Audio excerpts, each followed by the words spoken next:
अस्सलाम वालेकुम जी, welcome to our YouTube channel पिनी टॉकीज। आपका दोस्त उमैद आपके साथ। जी हाँ दोस्तों, मोहम्मद आमिर ने लाहौर में बैठकर एक प्रेडिक्शन की कि इंडिया सेमीफाइनल में नहीं जाएगा बल्कि साउथ अफ्रीका इंडिया को मारेगा। जी हाँ, और उसके बाद पूरे इंडिया के अंदर मोहम्मद आमिर के ऊपर जो है एक जबरदस्त किस्म का क्रिटिसिज्म आया। बल्कि मोहम्मद आमिर ने बैठकर अभिषेक शर्मा के बारे में कहा ये तो सिर्फ एक टुल्ला है, यानी कि टुल्ले मारता है। अगर इसको प्रॉपर क्रिकेट सेंस की बात की जाए तो वो नहीं है। लेकिन अब मोहम्मद आमिर ने अभिषेक शर्मा को एक एडवाइस दी है। जी हाँ, उसके ऊपर भी बात करेंगे। साथ मोहम्मद आमिर के हवाले से इस वक्त इंडिया में क्या क्या बातें हो रही हैं वो भी आपको बताएंगे। और कल 2023 वर्ल्ड कप फाइनल के बाद, जी हाँ, 2023 वर्ल्ड कप फाइनल के बाद 2026 के अंदर सुपर 8 के अंदर इंडिया की दूसरी आईसीसी इवेंट के अंदर शिकस्त है और पूरे मीडिया पर बल्कि पूरी दुनिया में एक वबाल सा मचा हुआ है कि एक टीम इतनी जबरदस्त किस्म की क्रिकेट खेलती आई है और उसके बाद अचानक आकर धड़म से गिरी है। 76 रन से हार फील की है इंडिया ने।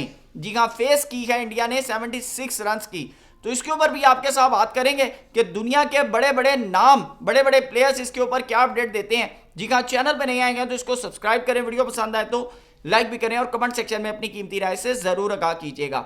जी हाँ दोस्तों, सबसे पहले तो बात करें मोहम्मद यूसुफ की, जिन्होंने मोहम्मद आमिर के बारे में कहा कि तुमने ग्राउंड में भी इंडिया को सता के रखा है और अब तुम स्टूडियो में बैठकर सता रहे हो। यानी कि तुम ऐसी प्रेडिक्शंस कर रहे हो कि जिससे 1.5 अरब की आबादी जो है वो फैक्ट हुई हुई है।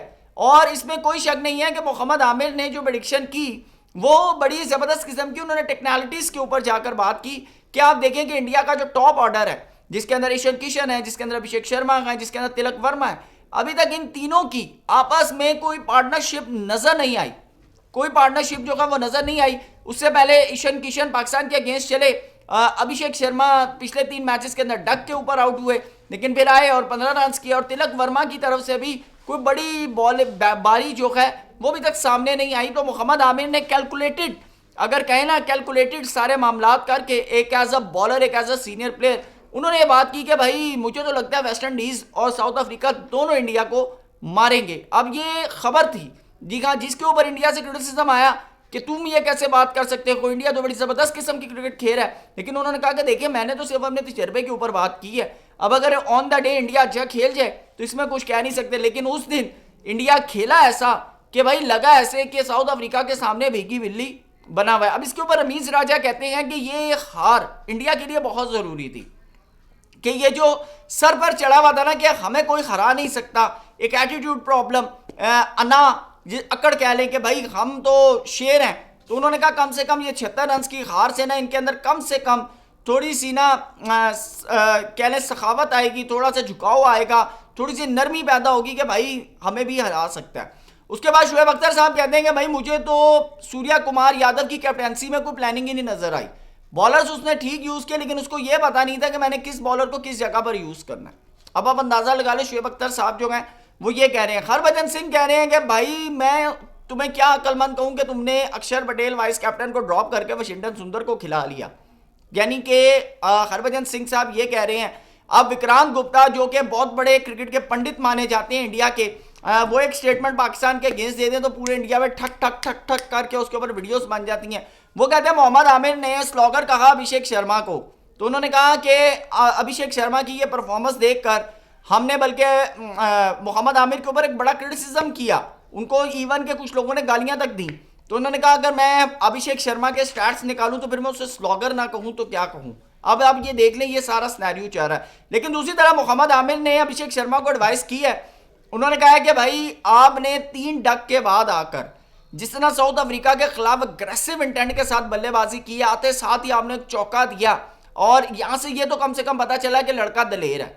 दूसरी चीज उन्होंने कहा कि आपको यानी कि मुस्तकिल मिजाजी के साथ खेलना पड़ेगा। ये नहीं है कि आप आए और आकर जनाबी दे दनादन बल्ले से मारना शुरू कर दें।